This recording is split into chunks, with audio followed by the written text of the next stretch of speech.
사람을 살렸는데 그 대가로 범인이 된다면 믿으시겠습니까? 불길 속에서 한 여인을 구해낸 한 사내. 하지만 그를 향해 돌아온 건 감사의 눈빛이 아니라 의심과 배신이었습니다. 더 충격적인 건 그를 범인으로 지목한 사람이 바로 가장 믿었던 친구들이었다는 사실입니다. 그날 밤 세 사람은 같은 길을 걸었지만 단 한 번의 선택으로 전혀 다른 운명을 맞이하게 됩니다. 이야기가 마음에 드신다면 구독과 좋아요로 함께 해주세요. 여러분의 작은 응원이 더 좋은 이야기로 이어집니다.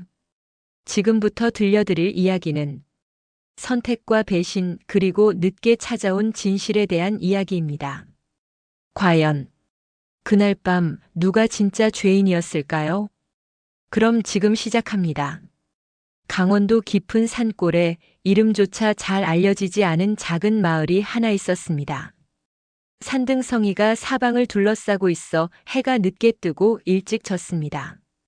바깥 세상의 소식은 보름이 지나서야 겨우 닿았고 마을 사람들은 그것조차 대수롭지 않게 여겼습니다. 세상이 어떻게 돌아가든 이곳의 하루는 늘 같았으니까요. 그 마을 서당에 유진호라는 젊은 선비가 있었습니다. 말이 적은 사람이었습니다. 서당에서 글을 읽을 때에도 밥을 먹을 때에도 길을 걸을 때에도 입을 좀처럼 열지 않았습니다. 누군가 말을 걸면 고개를 살짝 숙여 답하되 먼저 말을 건네는 일은 드물었습니다. 사람들은 그를 두고 과묵하다 했고 또 어떤 이들은 속을 알 수 없다 했습니다. 하지만 그 침묵에는 까닭이 있었습니다. 진호는 어릴 적부터 아버지의 말을 듣고 자랐습니다. 벼슬에 나가라, 집안을 일으켜라, 내가 아니면 안 된다.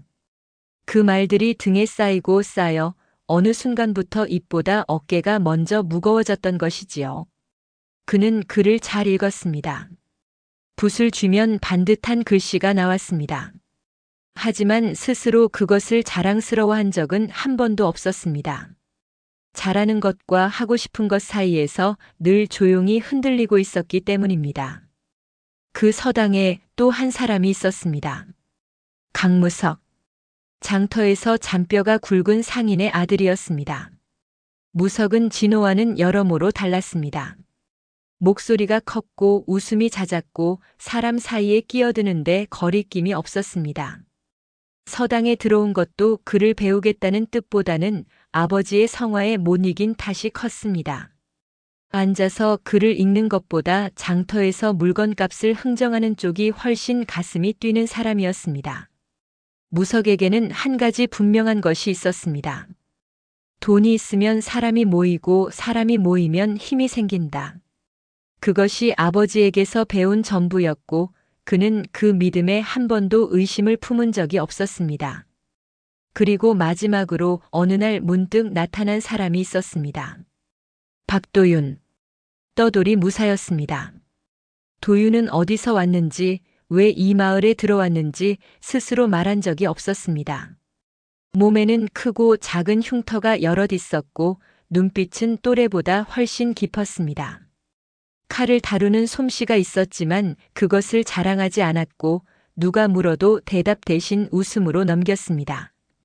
다만 한 가지 도윤이 입버릇처럼 되뇌는 말이 있었습니다. 이름 석자를 세상에 남기고 싶다. 그 말을 할 때만큼은 평소의 무심한 얼굴이 잠깐 달라졌습니다. 세 사람이 한 스승 아래 모인 것은 우연이었습니다. 진호는 서당에 원래 있었고 무석은 아버지의 뜻에 떠밀려 왔고 도윤은 떠돌다 지쳐 잠시 쉬어갈 곳이 필요했을 뿐이었습니다. 셋이 함께 있어야 할 이유는 어디에도 없었습니다. 그런데 이상한 일이었습니다. 태어난 곳도 자라온 길도 꿈꾸는 것도 모두 달랐던 세 사람이 금세 가까워졌습니다. 무석이 시끄럽게 떠들면 진호가 조용히 웃었고 도윤이 먼 산을 바라보며 말이 없으면 무석이 어깨를 툭 쳤습니다. 진호가 밤늦게까지 글을 읽고 있으면 도윤이 말없이 옆에 앉아 칼을 손질했습니다. 서로를 오래 알아온 듯한 편안함이 있었습니다. 마치 전생에 한 번쯤 같은 길을 걸었던 사이처럼요. 하지만 그 편안함이 언제까지고 이어질 수 있는 것인지는 아무도 묻지 않았습니다. 세 사람에게는 각자의 꿈이 있었습니다. 진호에게는 벼슬길이, 무석에게는 부유한 삶이, 도윤에게는 명예로운 삶이 있었습니다. 꿈이 다르다는 것은 결국 갈 길이 다르다는 뜻이었습니다. 그 사실을 셋 다 알고 있었습니다. 어느 날 저녁이었습니다. 서당 마루에 나란히 앉아 먼 하늘을 바라보고 있을 때 무석이 먼저 입을 열었습니다. 언젠가 각자의 길을 가더라도 서로를 배신하지는 말자. 진호는 고개를 끄덕였고 도윤도 조용히 고개를 끄덕였습니다. 그 약속은 무겁지 않았습니다. 아직은 아무것도 시험받지 않은 가벼운 말이었습니다. 산바람이 불어 마루 위에 먼지를 흩트렸고 셋은 다시 아무 말 없이 하늘을 올려다보았습니다. 그때는 몰랐습니다.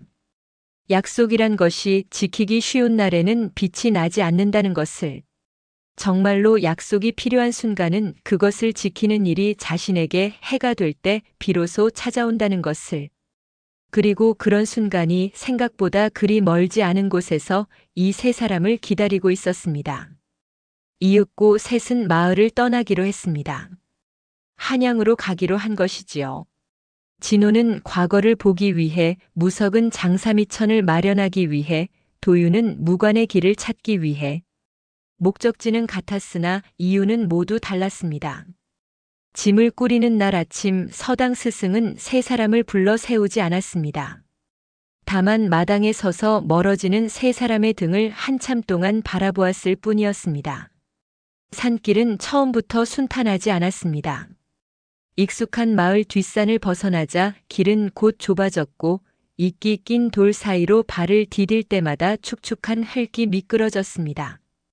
한나절쯤 걸었을 무렵 안개가 내려오기 시작했습니다.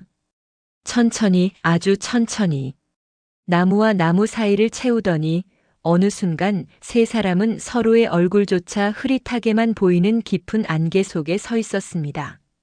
무석이 앞장서다 멈추었고 도윤이 주위를 살폈지만 돌아갈 길도 나아갈 길도 보이지 않았습니다.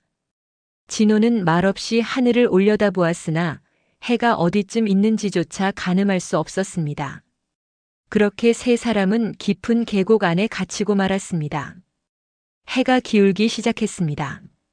계곡 안은 점점 어두워졌고 물소리만이 바위 사이에서 끊이지 않고 울렸습니다. 세 사람의 입에서 말이 줄었습니다. 불안을 입 밖으로 꺼내는 순간 그것이 진짜가 될 것 같았기 때문이었습니다. 그때였습니다. 안개 사이로 사람의 윤곽이 하나 나타났습니다. 허름한 옷차림의 중년 사내였습니다. 등에는 작은 보따리를 지고 있었고 걸음은 느렸으나 흔들림이 없었습니다. 이 깊은 산중에 홀로 다니는 것이 전혀 두렵지 않은 사람처럼 보였습니다. 사내는 세 사람 앞에 멈추어 서더니 잠시 그들의 얼굴을 하나씩 들여다보았습니다. 그리고 천천히 입을 열었습니다. 길을 찾고 싶은가? 대신 하나만 선택해야 하네. 사내는 품에서 세 가지 물건을 꺼내 놓았습니다. 반짝이는 금패 하나, 낡은 칼 한 자루, 그리고 아무것도 들어있지 않은 빈 주머니 하나. 무석의 손이 먼저 움직였습니다. 금패를 집어드는 데에 망설임이라고는 없었습니다. 도윤은 잠시 금패와 칼을 번갈아 보더니 이윽고 칼을 들어 올렸습니다. 남은 것은 빈 주머니뿐이었습니다.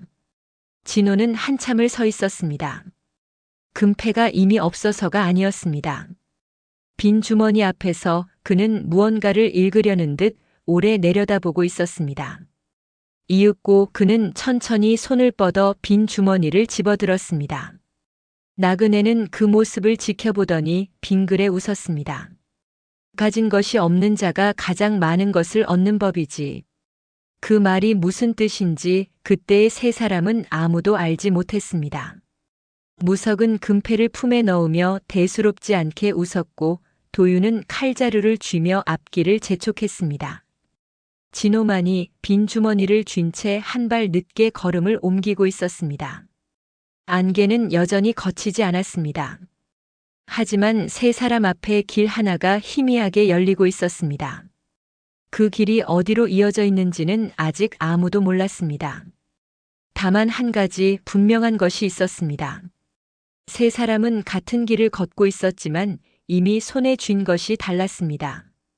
그리고 손에 쥔 것이 다른 사람들은 같은 상황 앞에서 결코 같은 선택을 하지 않는 법이었습니다.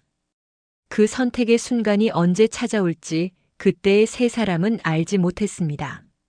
안개 속에서 열린 길은 좁고 가팔랐습니다.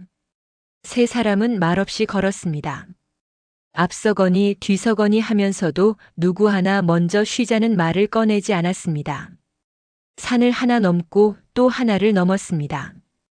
해가 기울어 등 뒤로 긴 그림자가 드리워질 무렵에야 비로소 나무 사이로 연기 한 줄기가 보였습니다. 마을이었습니다. 산자락 아래 옹기종기 모여있는 작은 집들. 논두렁 사이로 물이 흐르고 어디선가 개 짖는 소리가 들려왔습니다. 크지도 작지도 않은 그저 사람이 살고 있다는 흔적만으로 이루어진 마을이었습니다. 세 사람의 발이 저도 모르게 빨라졌습니다. 며칠을 산속에서 헤맨 뒤였으니 지붕 하나 보이는 것만으로도 몸의 긴장이 풀리는 듯 했습니다. 마을 어귀에서 한 노인을 만났습니다. 등이 굽고 손마디가 굵은 오래 산에서 약초를 캐온 사람의 몸이었습니다. 노인은 세 사람을 보고도 놀라지 않았습니다. 다만 천천히 위아래를 훑어보더니 고개를 한번 끄덕이고는 자신의 집 쪽을 가리켰습니다. 그 집은 마을 끝자락에 있었습니다. 밤이 낮아 안이 훤히 들여다 보였고 마당에는 말린 약초 묶음이 여기저기 널려 있었습니다. 부엌에서는 노파가 솥 앞에 서 있었고 가마솥에서 피어오르는 김이 저녁 어스름과 섞여 흩어지고 있었습니다. 노부부는 많은 것을 묻지 않았습니다. 어디서 왔는지 어디로 가는지 그저 방 하나를 내어주고 저녁 한 끼를 차려주었을 뿐이었습니다. 산골에 사는 사람들이란 그런 법이었습니다. 떠도는 이에게 하룻밤 재워주는 것을 베풀미라 여기지 않고 그저 당연한 일로 받아들이는 사람들이었습니다. 세 사람은 좁은 방에 나란히 앉아 밥을 먹었습니다. 따뜻한 국물이 목을 타고 내려갈 때 무석이 작게 한숨을 내쉬었습니다.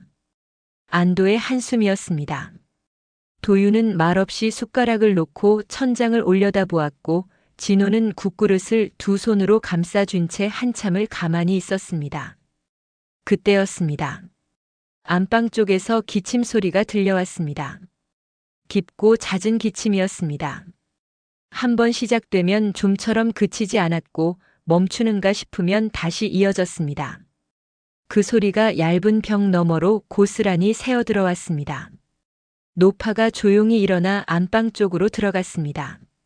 문이 열리는 사이로 잠깐 안이 보였습니다.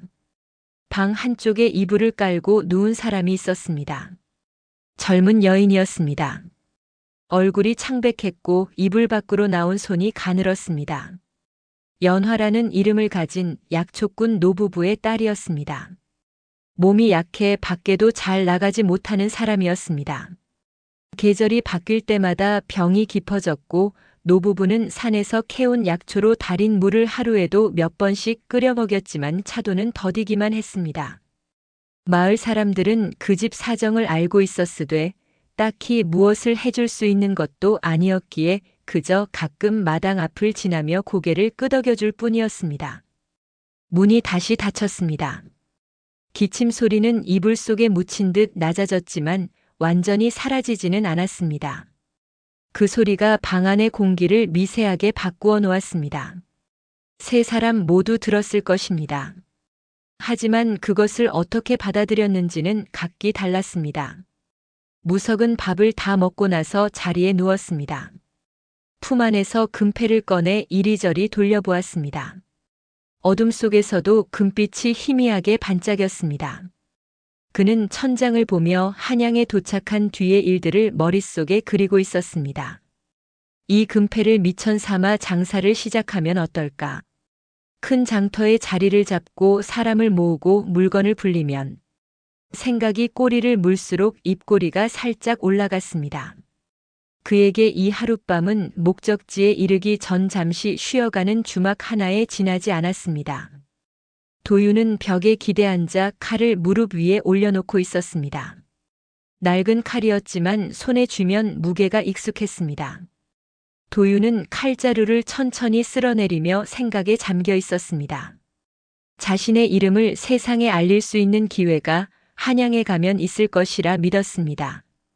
무관 시험에 나가든 어느 대감의 눈에 들든 방법은 중요하지 않았습니다. 중요한 것은 자신이 이 세상에 이름 석자를 남길 만한 사람이라는 것을 증명하는 일이었습니다. 그 생각만이 그를 이 먼 길 위에 세워두고 있었습니다. 진호는 달랐습니다. 그는 누운 채 눈을 감았지만 잠이 오지 않았습니다. 벽 너머에서 들려오는 기침 소리가 귓가에 계속 남아 있었습니다.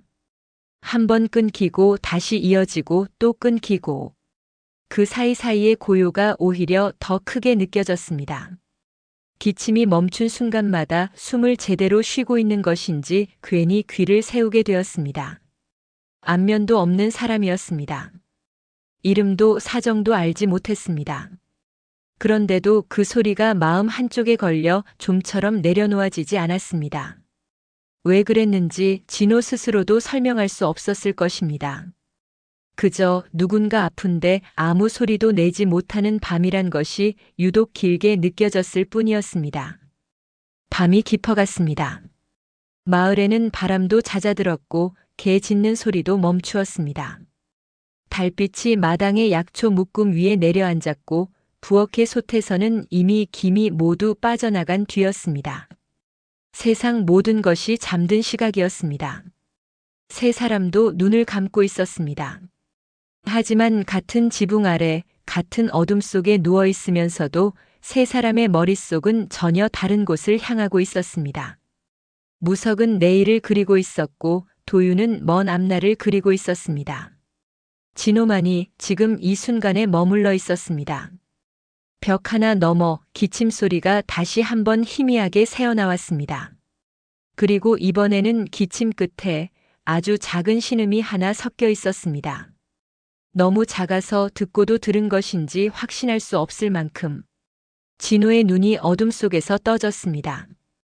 그는 일어나지 않았습니다. 무엇을 할 수 있는 것도 아니었으니까요.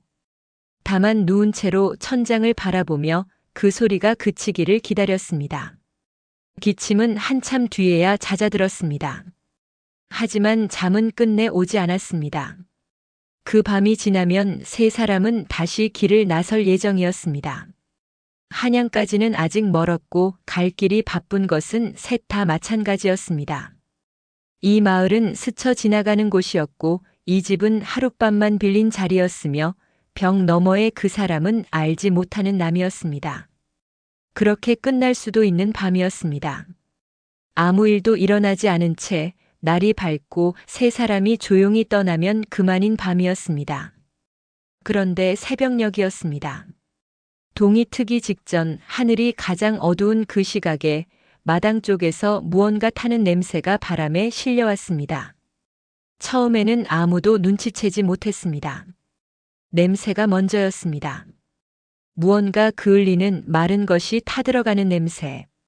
그것이 바람결에 얇게 실려와 코끝을 스쳤습니다. 잠결에 느끼기엔 너무 희미했고 깨어있는 사람에게는 무시하기엔 너무 뚜렷한 냄새였습니다. 진호는 눈을 떴습니다. 정확히 말하면 그는 아직 잠들지 못한 상태였습니다. 벽 너머의 기침 소리가 잦아든 뒤에도 한참을 뒤척이다가 겨우 눈꺼풀이 무거워지려는 참이었습니다. 냄새는 바로 그 순간에 스며들었습니다. 처음에는 부엌에서 나는 것인가 싶었습니다. 노파가 새벽 일찍 솥에 불을 지핀 것일 수도 있었습니다. 그런데 냄새가 점점 짙어졌습니다. 나무가 타는 냄새에 섞여 마른 짚이 한꺼번에 불붙을 때 나는 매캐한 기운이 코 안쪽을 찔렀습니다. 그리고 비명이 들렸습니다. 짧고 날카로운 소리였습니다. 사람 목소리인지 바람 소리인지 분간하기 어려운 찰나가 있었고 곧이어 노파의 외침이 뒤따랐습니다. 말이라기보다는 비명에 가까운 다급한 소리였습니다. 세 사람이 동시에 몸을 일으켰습니다. 방문을 열고 나서자 마당 너머 안방 쪽에서 붉은 빛이 보였습니다. 불이었습니다. 안방 지붕 아래로 연기가 피어오르고 있었고 문틈 사이로 불빛이 새어나오고 있었습니다. 아직 크게 번지지는 않았지만 마른 집과 나무로 지어진 집이었습니다. 시간이 많지 않다는 것은 누구의 눈에도 분명했습니다. 그 순간 세 사람의 몸이 각기 다른 방향으로 움직였습니다. 무석은 방 안으로 되돌아갔습니다. 그의 손이 먼저 찾은 것은 짐이었습니다. 품에 넣어둔 금패가 있는 보따리, 길 위에서 모은 노잣돈이 든 주머니. 그것들을 두 팔로 끌어안고 마당으로 나왔습니다. 불길이 번지는 쪽을 한번 바라보았으나 그의 발은 반대편을 향하고 있었습니다. 도윤은 마당에 서서 주위를 살폈습니다. 불이 어디서 시작되었는지, 어디로 번지고 있는지, 그리고 이 집에서 빠져나갈 수 있는 길이 어디인지. 그의 눈은 빠르게 움직였습니다. 담장 너머로 나가면 안전했습니다. 그는 담장 쪽으로 몸을 돌렸습니다. 진호는 안방을 보았습니다. 연기가 점점 짙어지고 있었습니다. 문틈 사이로 빠져나오는 연기가 새벽 어둠 속에서 희뿌옇게 퍼지고 있었고 안에서는 아무 소리도 나지 않았습니다. 조금 전 비명을 질렀던 것은 노파였지 안방에 누워있던 사람은 아니었습니다. 몸이 약해 밖에도 잘 나가지 못하는 사람이었습니다. 혼자 일어나 나올 수 있을지 알 수 없었습니다. 진호는 뛰었습니다. 망설임이 있었는지 없었는지 그것은 본인조차 알 수 없었을 것입니다. 다만 발이 먼저 움직였고 몸이 뒤따랐습니다. 연기 속으로 불빛이 새어나오는 문 쪽으로. 문을 열자 열기가 얼굴을 덮쳤습니다. 방 안은 이미 연기로 가득했습니다. 눈을 뜨기 어려웠고 숨을 쉴 때마다 목구멍이 따가웠습니다. 불은 방 한쪽 구석에 놓인 오래된 화로 부근에서 타오르고 있었고 거기서 시작된 불길이 벽을 타고 천장까지 번지려 하고 있었습니다. 연화는 이불 위에 엎드려 있었습니다. 기어나가려 했던 것인지 아니면 연기에 의식이 흐려진 것인지 문 쪽을 향해 한쪽 팔을 뻗고 있었지만 그 팔에는 이미 힘이 남아있지 않은 듯 했습니다. 진호는 몸을 낮추었습니다. 연기는 위로 올라가니 바닥에 가까울수록 숨을 쉴 수 있었습니다. 무릎으로 기듯 다가가 연화의 어깨를 잡았습니다. 가벼웠습니다. 오래 앓은 사람의 몸은 놀라울 만큼 가벼웠습니다. 한쪽 팔로 연화를 안아 올리고 나머지 한 손으로 바닥을 짚으며 문 쪽을 향했습니다. 불길이 등 뒤에서 소리를 냈습니다. 나무가 갈라지는 소리, 짚이 부서지는 소리. 그 소리들이 점점 가까워졌습니다. 문턱을 넘었을 때 등이 뜨거웠습니다. 마당으로 나온 순간 찬 공기가 폐를 채웠고 진호는 그 자리에 무릎을 꿇었습니다. 연화를 내려놓았습니다. 노파가 달려와 딸을 끌어안았고 노인은 마당에 있던 물을 퍼 안방 쪽으로 끼얹고 있었습니다. 하지만 불은 이미 지붕으로 옮겨간 뒤였습니다. 마을 사람들이 하나둘 모여들었습니다. 누군가 물동이를 들고 왔고 누군가는 모래를 퍼왔습니다. 여럿이 힘을 합쳐 불을 잡으려 했지만 마른 나무와 짚으로 지어진 집은 한 번 붙은 불을 쉬이 놓아주지 않았습니다. 동이 틀 무렵 불은 겨우 잡혔습니다. 하지만 집은 절반 이상 타버리고 난 뒤였습니다. 안방은 형체를 알아보기 어려울 만큼 그을려 있었고 지붕은 한쪽이 내려앉아 있었습니다. 마당에 널어두었던 약초 묶음도 대부분 타거나 재에 뒤덮여 쓸 수 없게 되었습니다. 노부부가 평생을 일구어온 살림의 반이 하룻밤 사이에 사라진 것이었습니다. 노파는 딸을 안은 채 마당에 주저앉아 있었습니다. 울지 않았습니다. 울 힘조차 남아있지 않은 사람의 얼굴이었습니다. 노인은 무너진 지붕을 바라보며 한참을 서 있었습니다. 아무 말도 하지 않았습니다. 연화는 살아있었습니다. 하지만 연기를 많이 들이마신 탓에 숨이 거칠었고 원래 약했던 몸은 더욱 쇠해져 있었습니다. 의식은 있었으되 스스로 일어나지 못했고 노파가 등을 쓸어줄 때마다 가늘게 기침을 뱉어낼 뿐이었습니다. 진호는 마당 한편에 앉아 있었습니다. 얼굴과 팔에 그을음이 묻어 있었고 한쪽 손등에는 화상 자국이 남아 있었습니다. 누군가 물을 가져다 주었지만 그는 몇 모금 마시고 나서 다시 고개를 숙인 채 가만히 있었습니다. 무석은 담장 밖에 서 있었습니다. 보따리를 품에 안은 채로였습니다. 불이 잡힌 뒤에야 안으로 들어왔고 노부부에게 한마디 위로를 건넸습니다. 하지만 그 말이 어떤 무게를 가졌는지는 알 수 없었습니다. 도유는 마을 사람들 사이에 서 있었습니다. 물을 나르는 일을 거들었고 불이 꺼진 뒤에는 무너진 기둥을 치우는 것을 도왔습니다. 하지만 불이 한창일 때 그가 어디에 있었는지를 기억하는 사람은 많지 않았습니다. 아침 해가 완전히 떠오르자 마을은 조용해졌습니다. 불길은 사라졌지만 탄 냄새는 마을 전체에 깔려 좀처럼 거치지 않았습니다. 사람들은 반쯤 무너진 집을 바라보며 저마다 한마디씩 하고 있었습니다.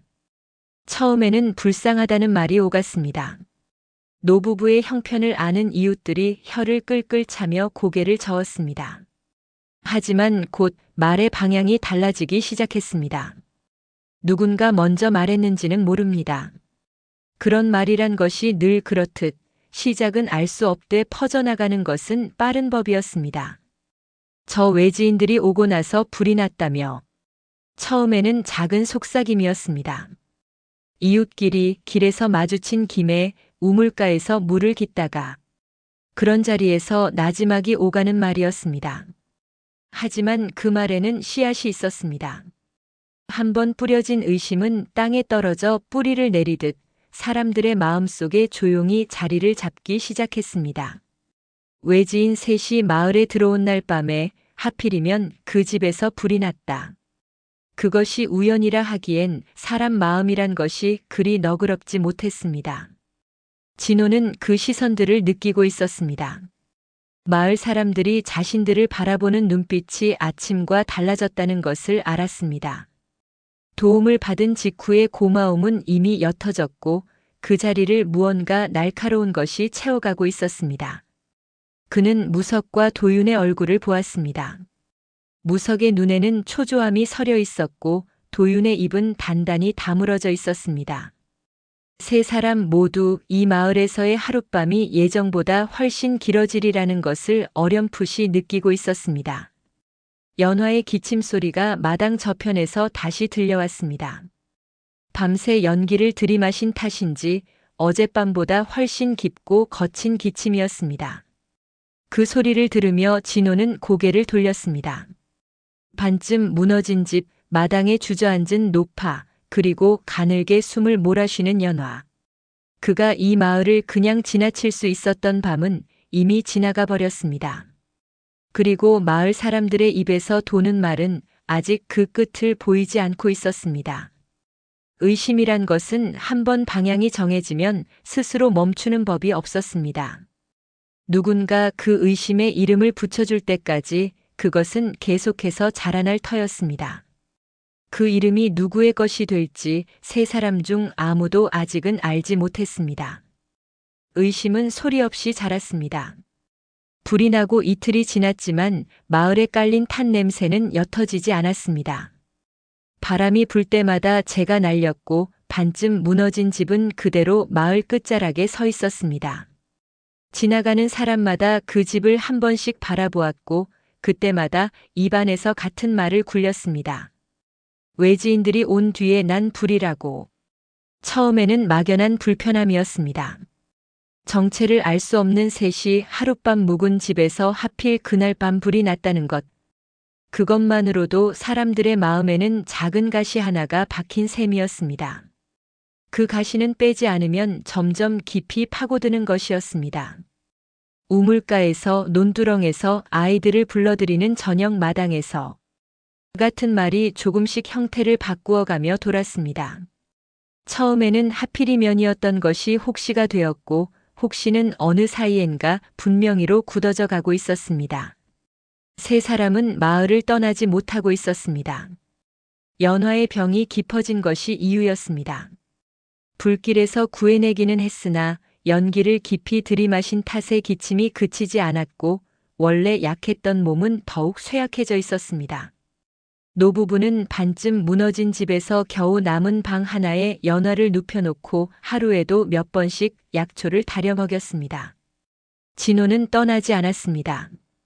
누가 나무라 한 것이 아니었습니다. 노부부가 부탁한 것도 연화가 청한 것도 아니었습니다. 다만 그는 아침마다 노인을 따라 산에 올라 약초를 캐는 것을 도왔고 저녁이면 부엌에서 노파 옆에 앉아 약초를 다듬었습니다. 많은 말을 하지 않았습니다. 시키지 않아도 할 일을 찾았고 할 일이 없으면 마당 한켠에 앉아 조용히 있었습니다.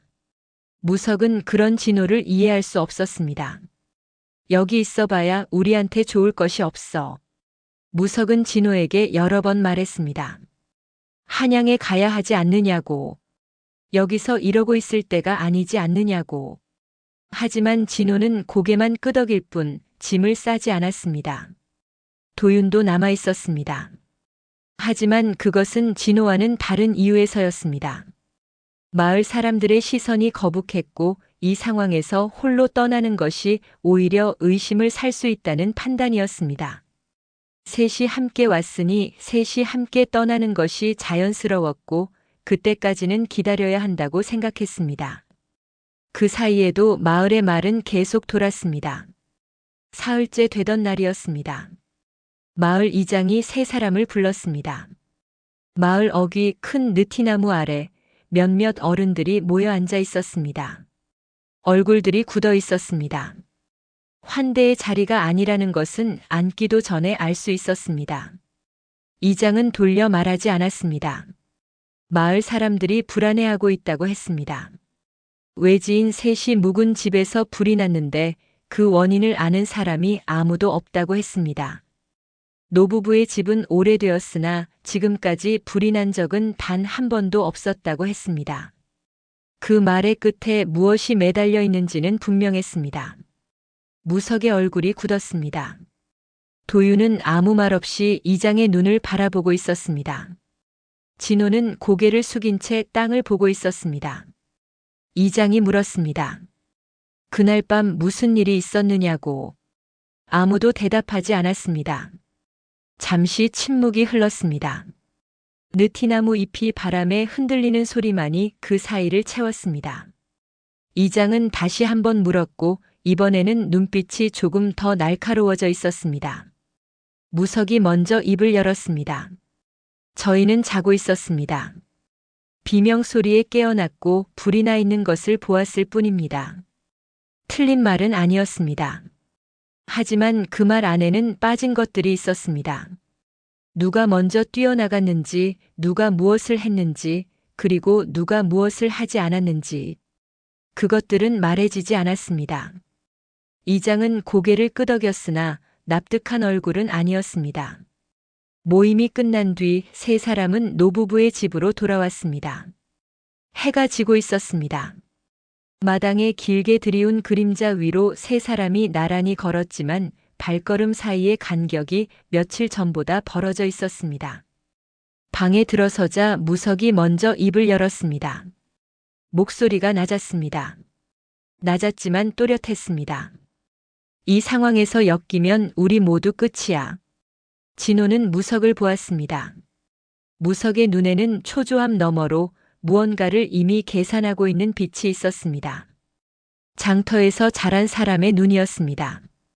손해를 빠르게 따지고 이익이 되는 쪽을 골라내는 눈. 그 눈이 지금 이 상황에서도 똑같이 움직이고 있었습니다. 도윤이 고개를 끄덕였습니다. 한 명만 책임지면 나머지는 살 수 있어. 그 말이 나온 순간 방 안의 공기가 바뀌었습니다. 진호는 두 사람의 얼굴을 번갈아 보았습니다. 무석의 눈은 이미 답을 정해놓은 사람의 눈이었고 도윤의 눈은 그 답에 동의한 사람의 눈이었습니다. 두 사람의 시선이 진호를 향하고 있었습니다. 말하지 않아도 알 수 있었습니다. 불길 속에 뛰어들었던 사람, 연화를 안고 나왔던 사람, 그 집에서 그 방에서 그 밤에 가장 깊이 연루된 사람. 마을 사람들이 보기에도 가장 그럴듯한 이름이 하나 있다면 그것은 진호였습니다. 구한 사람이 의심받기에도 가장 가까운 사람이 되는 것. 그것이 이 상황의 모양이었습니다. 진호는 아무 말도 하지 않았습니다. 반박하지 않았습니다. 항변하지도 분노하지도 않았습니다. 두 사람의 얼굴을 한번 바라보았고 그것이 전부였습니다. 그 눈빛에 무엇이 담겨 있었는지는 보는 사람에 따라 달리 읽혔을 것입니다. 체념이라 볼 수도 있었고 실망이라 볼 수도 있었고 혹은 이미 예감하고 있었던 일이 그저 도착한 것이라는 듯한 고요함이라 볼 수도 있었습니다. 이튿날 무석과 도윤은 이장을 찾아갔습니다. 그리고 말했습니다. 그날 밤 진호가 잠을 이루지 못하고 밖을 나갔다 들어왔다고. 자신들은 자고 있어 자세히 보지 못했지만 불이 나기 전 진호의 자리가 비어 있었다고. 그것은 거짓이었습니다. 하지만 거짓이란 것이 늘 그렇듯 진실보다 짜임새가 좋았습니다. 의심하는 마음 위에 놓이면 딱 들어맞는 조각처럼 보였습니다. 마을 사람들은 고개를 끄덕였습니다. 그렇지 않고서야 어째서 불길 속에 가장 먼저 뛰어들 수 있었겠느냐고. 불이 날 것을 알고 있었으니 그럴 수 있었던 것이 아니겠느냐고. 구한 것이 증거가 되었습니다. 진호는 마을 사람들에게 붙잡혀 창고에 갇혔습니다. 낡은 창고였습니다. 곡식을 넣어두던 곳이었는데 이맘때는 비어 있어 사람 하나 앉힐 만한 공간이 있었습니다. 문 앞에는 빗장이 걸렸고 마을 사람 하나가 번갈아 지키고 있었습니다. 진호는 끌려가면서도 한마디를 하지 않았습니다. 무석과 도윤의 얼굴을 돌아보지도 않았습니다.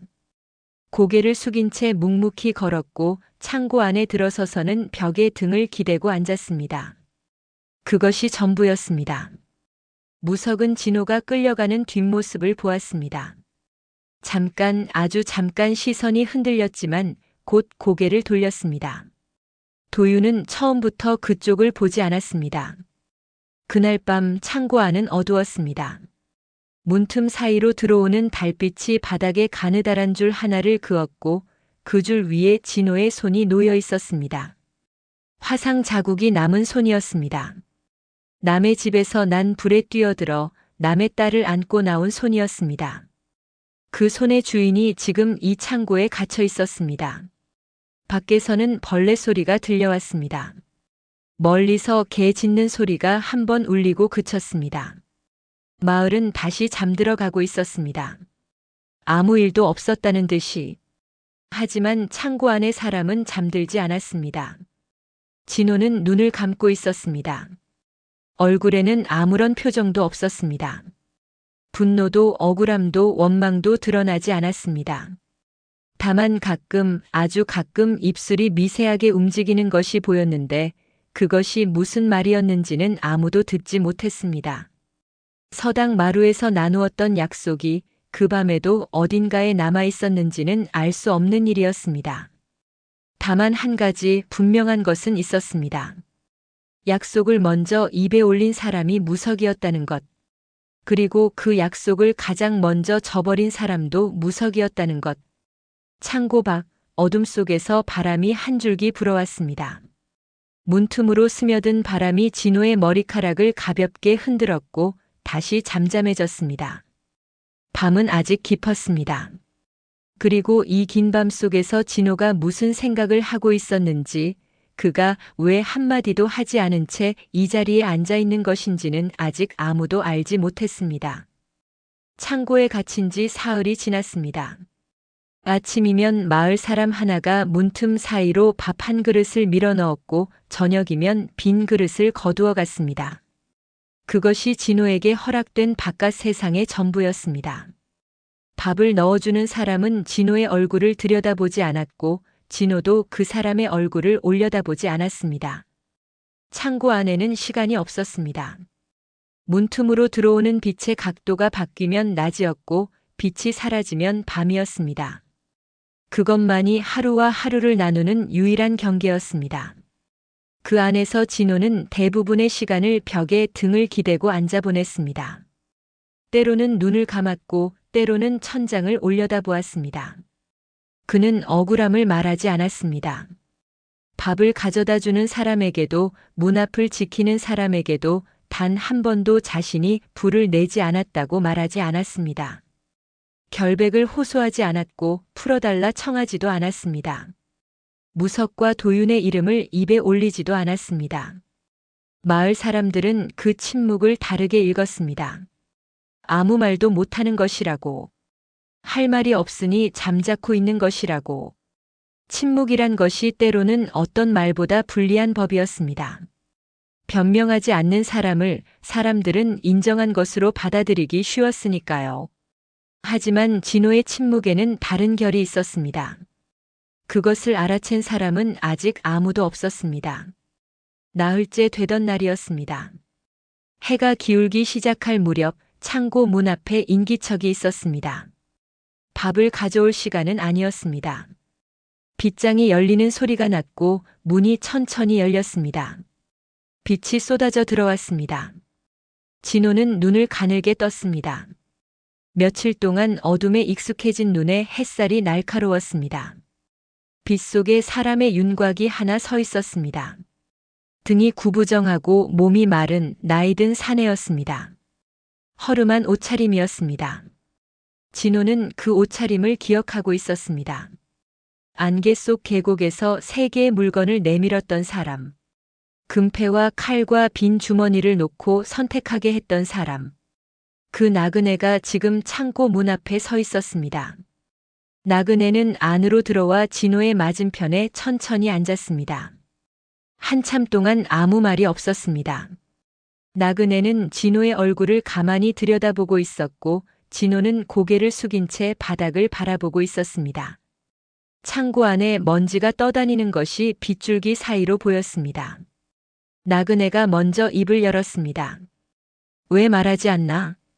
물음이었으되 다그치는 물음은 아니었습니다. 답을 이미 짐작하고 있되 그 입에서 직접 나오기를 기다리는 사람의 물음이었습니다. 진호는 천천히 고개를 들었습니다. 며칠 만에 다른 사람의 눈을 마주하는 것이었습니다. 그의 얼굴에는 분노가 없었습니다. 원망도 없었습니다. 다만 며칠 동안의 어둠과 침묵이 만들어낸 아주 깊고 고요한 무언가가 눈 안에 가라앉아 있었습니다. 제가 불을 낸 건 아닙니다. 그 말은 담담했습니다. 사흘 넘게 갇혀 있으면서도 밖을 향해서는 단 한 번도 하지 않았던 말이었습니다. 하지만 그것을 꺼내는 데에 힘이 들어간 흔적은 없었습니다. 아껴두었던 말이 아니라 말할 곳을 찾지 못했던 말이 비로소 놓일 자리를 만난 것 같았습니다. 이어서 진호가 말했습니다. 하지만 제가 그 집에 머물지 않았다면 그날 밤의 일도 없었을 겁니다. 나그네의 눈이 미세하게 움직였습니다. 그러나 말을 끊지 않았습니다. 그리고 그 아이를 구하지 않았다면 더 큰 비극이 있었겠지요. 진호의 목소리는 끝까지 흔들리지 않았습니다. 그 말 안에는 여러 겹이 있었습니다. 자신이 불을 내지 않았다는 사실. 하지만 자신이 그 집에 있었다는 사실. 그리고 그 자리에 있었기에 할 수 있었던 일이 있었다는 사실. 그 모든 것이 하나의 밤 안에 함께 놓여 있었고 진호는 그 어느 것도 분리하지 않았습니다. 억울함을 말하면서도 책임을 놓지 않았고 자신이 한 일을 말하면서도 공을 내세우지 않았습니다. 나그네는 한참을 가만히 앉아 있었습니다. 그리고 천천히 고개를 끄덕였습니다. 한 번 깊이. 그것이 무엇에 대한 끄덕임이었는지 진호에게 전해졌는지는 알 수 없었습니다. 나그네는 무릎을 짚고 일어섰습니다. 떠나기 전 문 앞에서 한 번 돌아보았습니다. 진호는 여전히 같은 자리에 앉아 있었습니다. 나그네는 아무 말 없이 문을 닫았습니다. 빗장이 다시 걸렸고 빛은 문틈 한 줄로 줄어들었습니다. 창고 안은 다시 어두워졌습니다.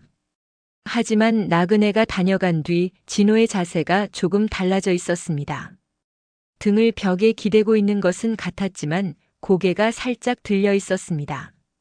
천장 대신 문 쪽을 바라보고 있었습니다. 무언가를 기다리는 사람의 자세라기보다는 이미 기다림을 내려놓은 사람의 자세에 가까웠습니다. 올 것이 오든 오지 않든 그것은 자신이 정할 수 있는 일이 아니라는 것을 받아들인 사람의 고요함이었습니다. 그 무렵 창고 밖에서는 다른 일이 벌어지고 있었습니다. 나그네가 마을 이장을 찾아간 것이었습니다. 무엇을 말했는지는 정확히 알려져 있지 않습니다. 다만 이장의 집에서 나온 나그네의 발걸음이 노부부의 집 쪽을 향하고 있었다는 것, 그리고 그 뒤로 이장이 마을 어른 몇을 불러 모았다는 것만이 사람들 사이에서 전해졌습니다. 나그네는 반쯤 무너진 노부부의 집에 한참을 서 있었습니다. 불에 탄 안방 쪽을 들여다보고 무너진 벽 사이를 살피고 화로가 놓여있던 자리를 오래 바라보았습니다. 그리고 마당에 내려앉은 쟤를 손으로 쓸어보았습니다. 그을린 나무 조각을 집어들고 코에 가까이 대어 냄새를 맡기도 했습니다. 노인은 그 모습을 마당 한편에서 지켜보고 있었습니다. 나그네가 무엇을 찾고 있는지 알 수 없었지만 그 눈빛이 진지하다는 것은 느낄 수 있었습니다.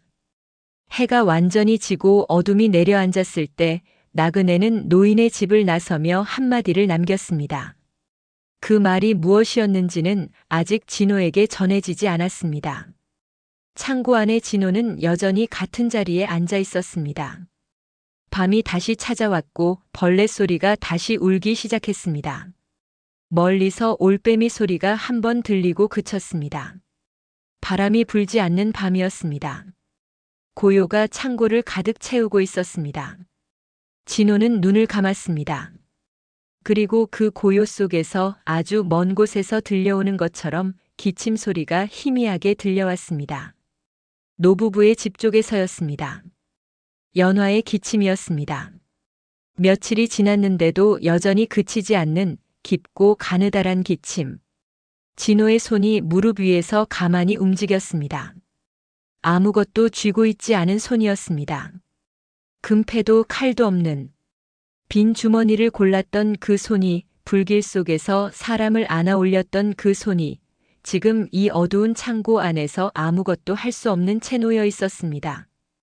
그런데도 그 손은 아직 무언가를 놓아버린 손은 아니었습니다.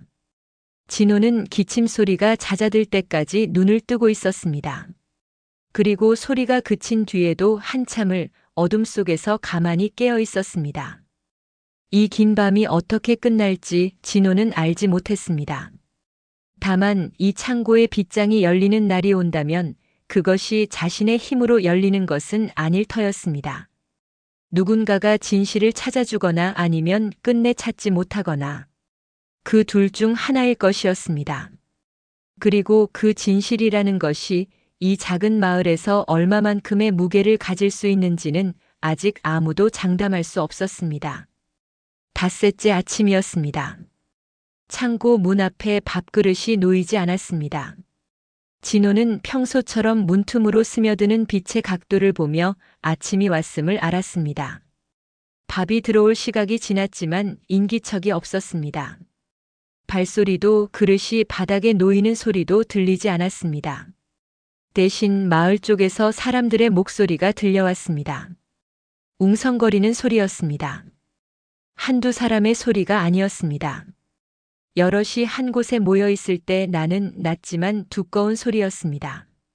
말의 내용은 들리지 않았으나 그 소리의 빛깔이 며칠 전과는 다르다는 것을 진호는 느낄 수 있었습니다. 며칠 전의 소리에는 날이 서 있었습니다.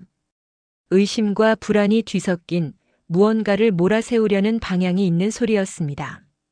지금 들려오는 소리에는 그날이 빠져 있었습니다. 대신 무언가 가라앉은 듯한 무거움이 실려 있었습니다. 사람들이 화가 나 있을 때가 아니라 무엇을 잘못했는지 알아버렸을 때 나는 종류의 무거움이었습니다. 한참 뒤 발소리가 창고 쪽으로 다가왔습니다. 한 사람의 발소리가 아니었습니다. 여럿이었습니다. 발소리가 창고 앞에 멈추었고 빗장이 열리는 소리가 났습니다. 쇠가 나무를 긁는 소리가 조용한 아침 공기를 가르며 울렸습니다. 문이 열렸습니다. 빛이 한꺼번에 쏟아졌습니다. 진호는 고개를 돌리지 않았습니다. 눈을 가늘게 뜬 채 빛이 눈에 익기를 기다렸습니다.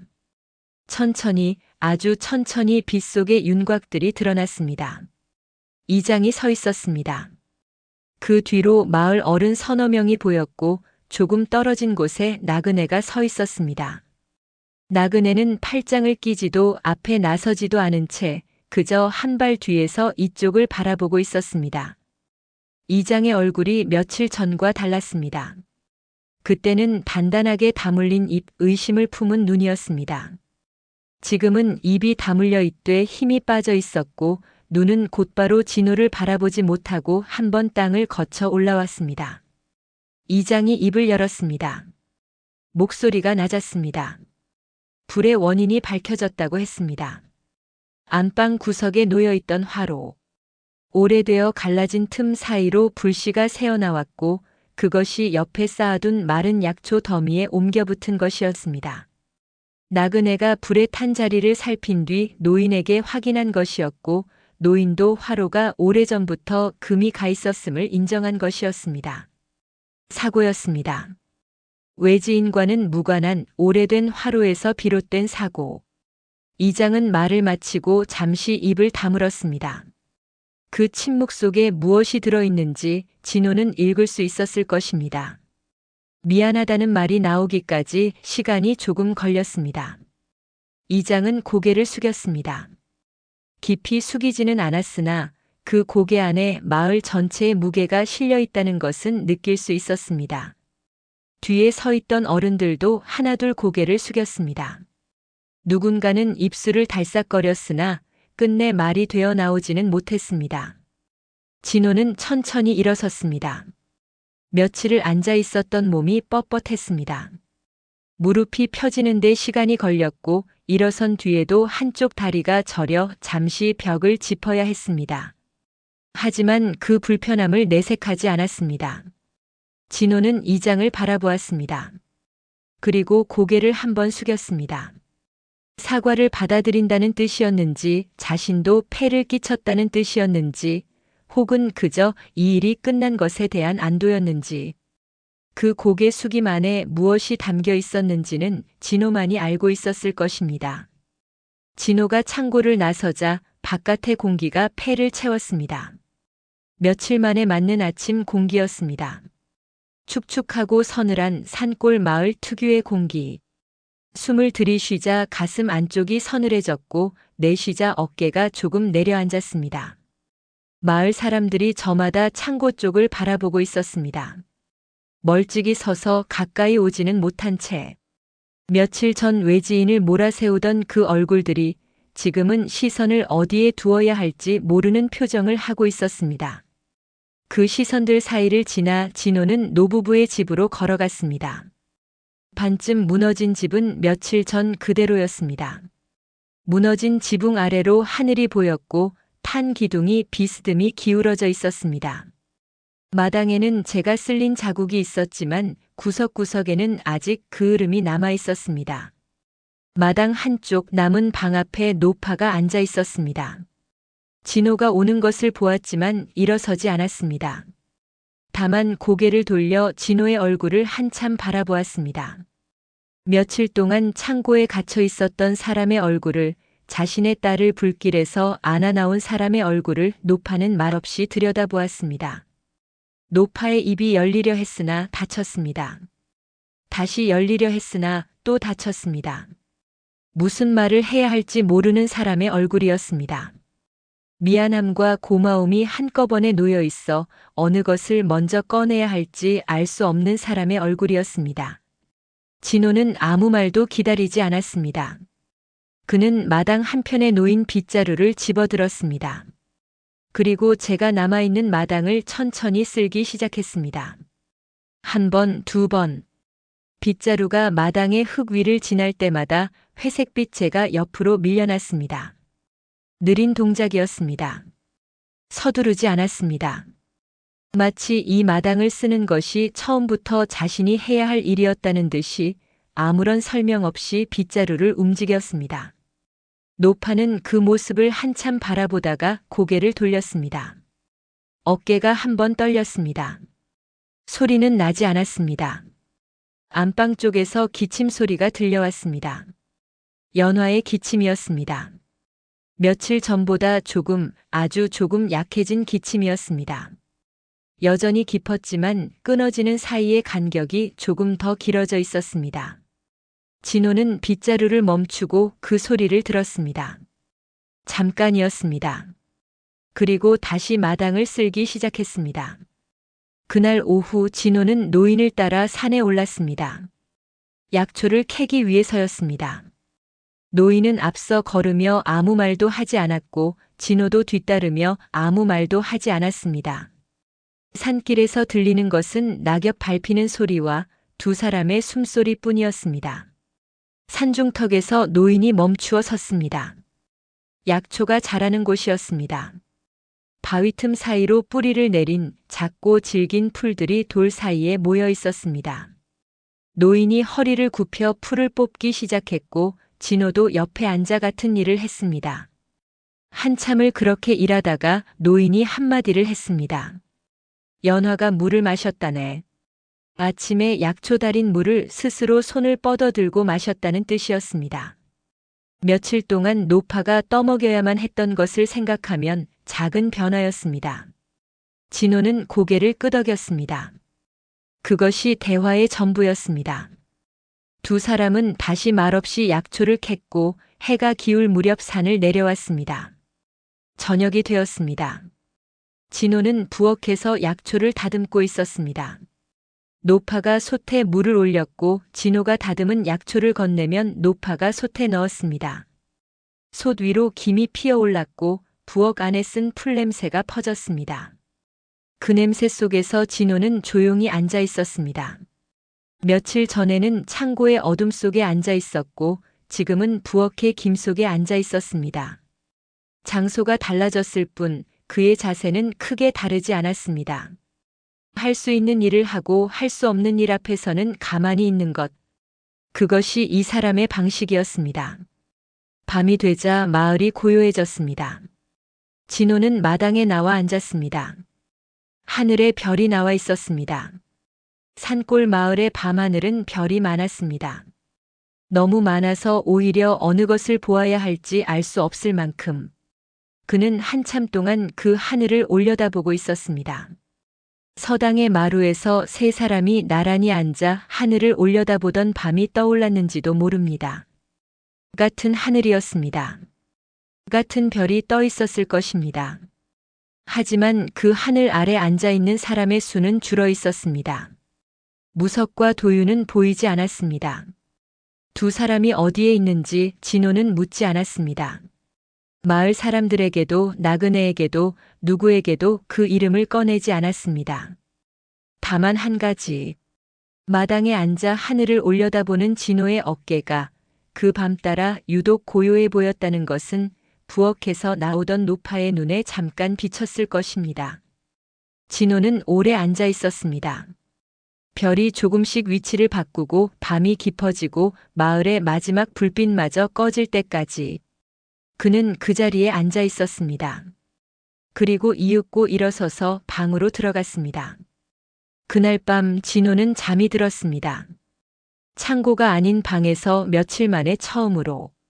하지만 이 마을에서의 밤이 앞으로 얼마나 더 이어질지, 그리고 그 밤들이 끝난 뒤 진호의 발이 어디를 향하게 될지는 아직 정해지지 않은 일이었습니다. 계절이 한번 바뀌었습니다. 산골 마을에 내려앉았던 탄 냄새는 어느 사이엔가 사라졌고 무너졌던 집은 마을 사람들의 손을 빌려 조금씩 다시 올라가고 있었습니다. 새 기둥이 세워졌고 지붕에는 새 집이 얹혔습니다. 예전과 똑같은 모양은 아니었지만 사람이 살 수 있는 모양은 갖추어 가고 있었습니다. 진호는 그 사이에도 마을에 있었습니다. 떠나지 않았습니다.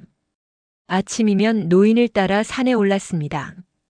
약초가 자라는 곳을 하나씩 배워갔고 어느 풀을 어느 때에 캐야 하는지 뿌리는 어디까지 남겨두어야 다시 자라는지를 손으로 익혀갔습니다. 노인은 가르치되 말이 적었고 진호는 배우되 묻는 일이 드물었습니다. 둘 사이에 많은 말이 필요하지 않았습니다. 나란히 허리를 굽히고 같은 흙을 파고 같은 길을 내려오는 것으로 충분했습니다. 저녁이면 부엌에서 약초를 다듬었습니다. 노파가 솥에 물을 올리면 진호가 다듬은 약초를 건네는 것이 자연스러운 순서가 되어 있었습니다.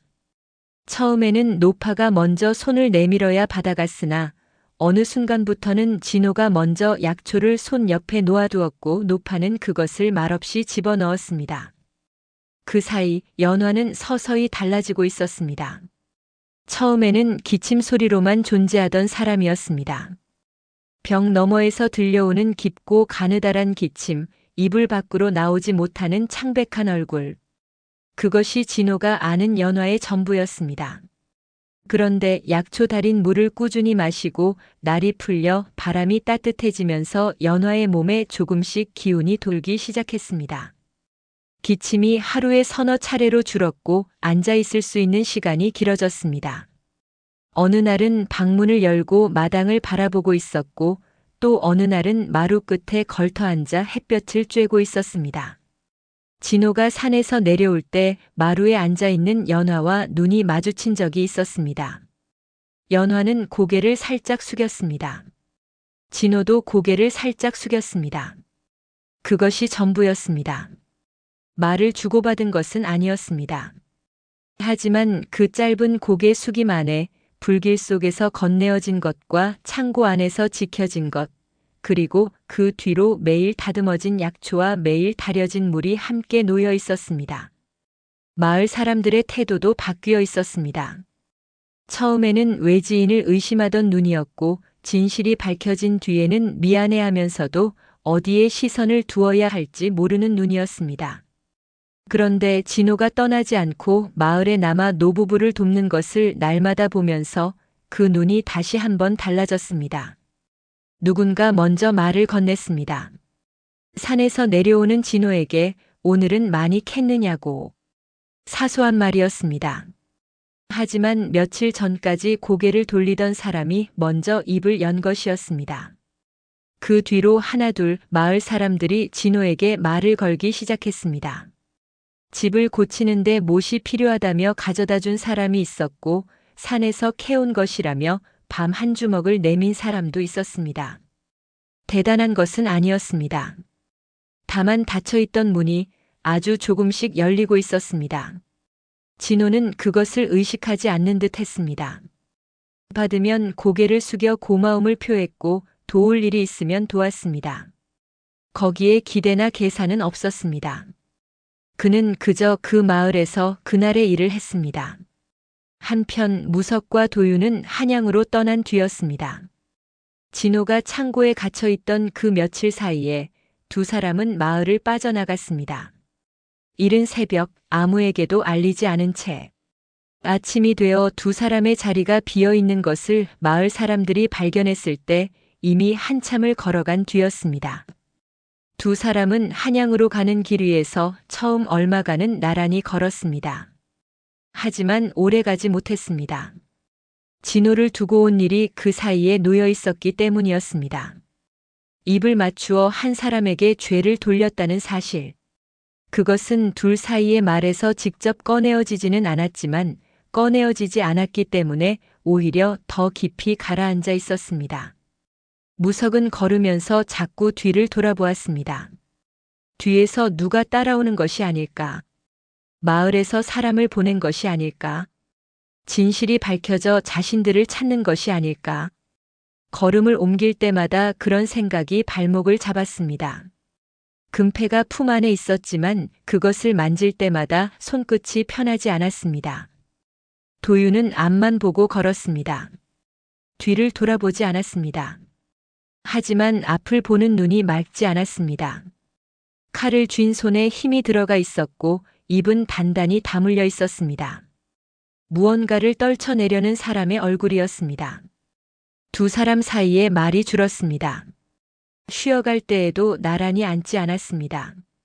무석이 나무 그늘에 앉으면 도윤은 바위 위에 앉았고 도윤이 물을 마시면 무석은 다른 쪽을 바라보고 있었습니다. 서로를 의심하기 시작한 것이었습니다. 진호에게 죄를 돌리자고 먼저 말을 꺼낸 것은 무석이었습니다. 하지만 고개를 끄덕인 것은 도윤이었습니다. 둘 다 같은 선택을 한 것이었지만 시간이 지나자 그 선택의 무게를 서로에게 떠넘기기 시작했습니다. 무석은 생각했습니다. 도윤이 동의하지 않았다면 그런 일은 없었을 것이라고. 도윤은 생각했습니다. 무석이 먼저 꺼내지 않았다면 자신이 그런 생각을 했을 리 없다고. 그 같은 것을 함께 저질렀으되 그 짐을 나누어 지는 대신 서로에게 밀어내고 있었습니다. 한양에 가까워질수록 두 사람의 거리는 멀어졌습니다. 어느 고갯길에서 길이 두 갈래로 나뉘었을 때 무석이 왼쪽을 택했고 도윤이 오른쪽을 택했습니다.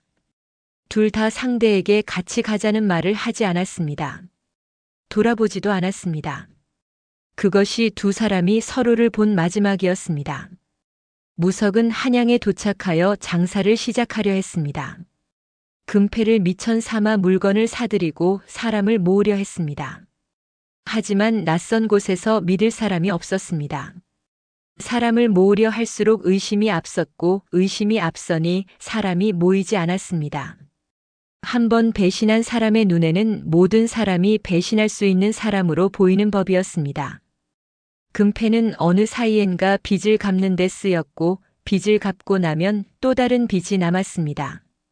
도윤은 무관의 길을 찾았으나 끝내 닿지 못했습니다. 칼솜씨는 있었으되 누군가의 천거가 필요했고 천거를 받으려면 신뢰가 있어야 했습니다. 그런데 도윤은 사람 앞에 서면 눈을 먼저 피했습니다. 상대가 자신의 지난 일을 알고 있는 것 같았고 알지 못하더라도 언젠가 알게 될 것 같았습니다. 이름을 세상에 알리겠다던 사람이 이름이 불릴 때마다 움츠러들고 있었습니다. 두 사람은 각자의 길에서 뜻을 이루지 못했습니다. 가진 것이 사라진 것이 아니었습니다. 금패도 있었고 칼도 있었습니다. 하지만 그것들이 손 안에서 힘을 쓰지 못했습니다. 무언가가 안에서부터 무너져 있었기 때문이었습니다. 그 무렵 산골 마을에서는 봄이 오고 있었습니다. 산등성이에 연두빛이 돌기 시작했고 논두렁 사이로 흐르는 물소리가 커졌습니다. 마당에 말린 약초 묶음이 다시 늘어나 있었고 새로 얹은 지붕 위로 참새 한 마리가 앉았다 날아가곤 했습니다. 연화가 마당에 나와 서 있었습니다. 서 있었습니다. 앉아 있는 것이 아니라 두 발로 마당 위에 서 있었습니다. 아직 오래 서 있지는 못했습니다. 잠깐 서 있다가 마루에 걸터 앉아 쉬어야 했습니다. 하지만 며칠 전까지 이불 밖으로 나오지 못하던 사람이 지금 햇볕 아래에 서 있었습니다. 진호가 산에서 내려오다가 그 모습을 보았습니다. 먼 데서 보았습니다.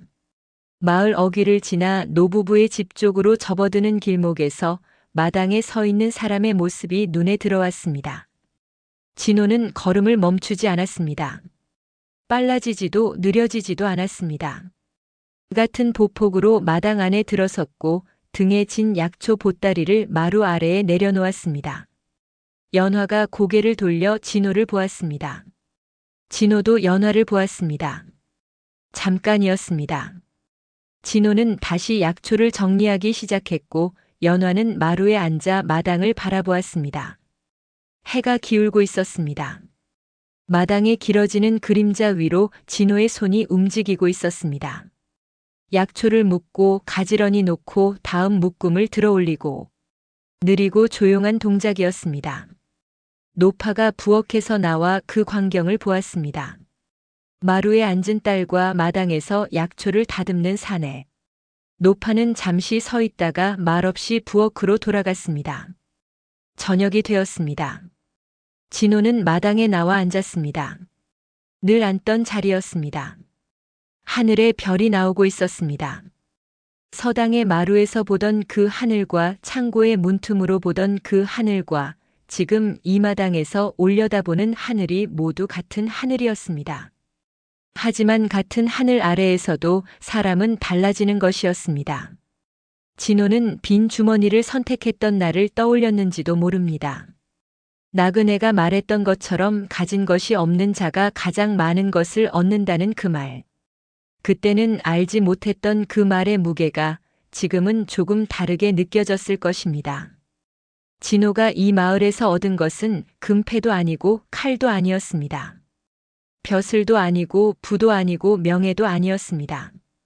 약초를 다듬을 때 옆에 앉아 있는 노파의 침묵. 산길을 오를 때 앞서 걷는 노인의 등. 마루에서 마당을 바라보는 연화의 고요한 눈. 길에서 마주칠 때 먼저 말을 건네는 마을 사람들의 목소리. 그런 것들이었습니다. 손에 쥘 수 없는 것들이었습니다. 주머니에 넣을 수도 품에 안을 수도 없는 것들이었습니다. 하지만 사라지지 않았습니다. 불에 타지도 빼앗기지도 저절로 닳지도 않는 것들이었습니다. 진호는 오래 앉아 있었습니다. 별이 천천히 움직이고 있었습니다. 밤이 깊어가고 있었습니다. 마을은 고요했습니다. 그 고요 속에서 안방 쪽에서 기침 소리가 들려왔습니다. 하지만 예전의 그 기침이 아니었습니다. 한두 번 가볍게 끊기고 이내 잠잠해졌습니다. 그 뒤로는 아무 소리도 나지 않았습니다. 편안하게 잠든 사람의 고요였습니다. 진호는 그 고요를 들었습니다. 그리고 천천히 일어섰습니다. 방으로 들어가기 전 한 번 더 하늘을 올려다보았습니다. 별은 여전히 거기 있었습니다. 많은 것이 바뀌었지만 하늘만은 바뀌지 않았습니다. 같은 별이 같은 자리에서 달라진 사람을 내려다보고 있었습니다. 진호는 방으로 들어갔습니다. 문이 닫혔습니다. 마을에 바람이 한 줄기 불었습니다. 마당 위에 약초 묶음이 가볍게 흔들렸고 새로 얹은 지붕 위로 바람이 지나갔습니다. 그리고 다시 잠잠해졌습니다. 산골 마을의 밤은 아무 일도 없었다는 듯이 깊어져 갔습니다. 하지만 그 고요 안에는 쥐지 않았기에 남은 것들이 조용히 놓여 있었습니다. 오늘 이야기 여기까지입니다. 세 사람은 같은 길을 나섰지만 손에 쥔 것이 달랐고 같은 순간 앞에서 다른 쪽을 바라보았습니다. 금패를 쥔 사람은 금패를 지키려 했고 칼을 쥔 사람은 칼이 가리키는 곳을 향했습니다. 아무것도 쥐지 않았던 사람은 두 손이 비어 있었기에 사람을 안아 올릴 수 있었습니다. 가진 것이 없는 자가 가장 많은 것을 얻는다던 그 말. 그 말의 뜻이 무엇이었는지 이제 조금은 느껴지시는지요? 들어주셔서 고맙습니다. 이 이야기가 마음에 남으셨다면 구독과 좋아요 한번 눌러주십시오. 그 작은 손길 하나가 다음 이야기를 만드는데 큰 힘이 됩니다. 편안한 밤 되십시오. 다음 이야기에서 또 찾아뵙겠습니다.